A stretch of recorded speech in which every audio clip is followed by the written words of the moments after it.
अपने जो दिन गुजर रहे हैं ना मेरे, उनसे एक चीज़ और सीखने को मिली है मुझे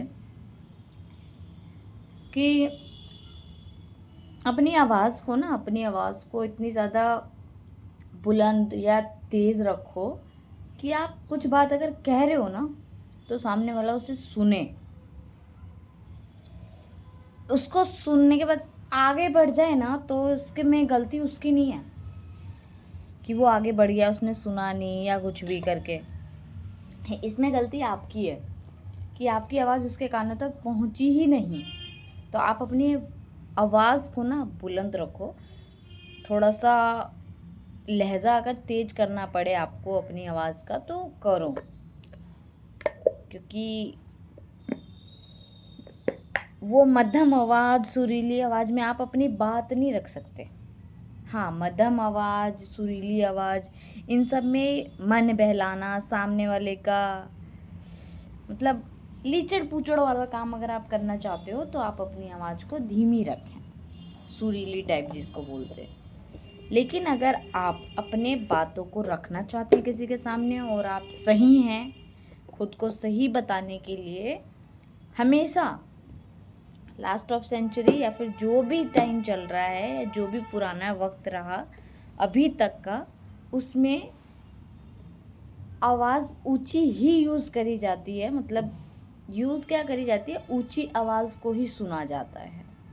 मैं ये नहीं कह रही कि ऊंची आवाज़ को लेकर के आप बदतमीज बन जाओ, गाली गलौज करो, ये करो वो करो, नहीं। शब्दों की मर्यादा में रह करके आवाज़ को ऊंची रखो।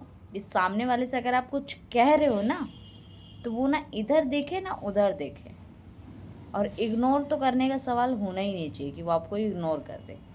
अपनी आवाज़ में इतनी बोल्डनेस लाओ कि अगर आप कुछ बोल रहे हो ना तो सामने वाला खड़े रह के उसे सुने, चाहे वो बात फिर घर की हो, ऑफिस की हो, बाजार की हो। होता है ना कि कभी कभी आप बाजार जा रहे हो और आप रेडी पे, भैया देना, भैया कितने का है, भैया कितने का है, भैया रेट बता दो, भैया रेट बता दो। 6 बार 7 बार आप बोल रहे हो और सामने वाला रिस्पॉन्स नहीं कर रहा ना, तो इसमें उसकी गलती नहीं है, वो आपको प्रायोरिटी ही नहीं दे रहा। और आप उसको एक बार तेज़ आवाज़ में बोलो, भैया क्या रेट दिया इसका, और अगर वो नहीं बताता तो वहाँ से आगे बढ़ो। वो अपने आप पीछे से आवाज़ मार के आपको 4 बार रेट बताएगा। हो सकता है कुछ कंसेशन भी कर दे। तो अपनी डेली लाइफ से एक ये तो सीख ली है मैंने कि आवाज़ की बोल्डनेस बहुत ज़्यादा ज़रूरी है। कहते हैं कि कुछ चीज़ों की आवाज़ नहीं होती लेकिन उसकी वैल्यू बहुत ज़्यादा होती है, जिसमें पैसे वगैरह करते हैं।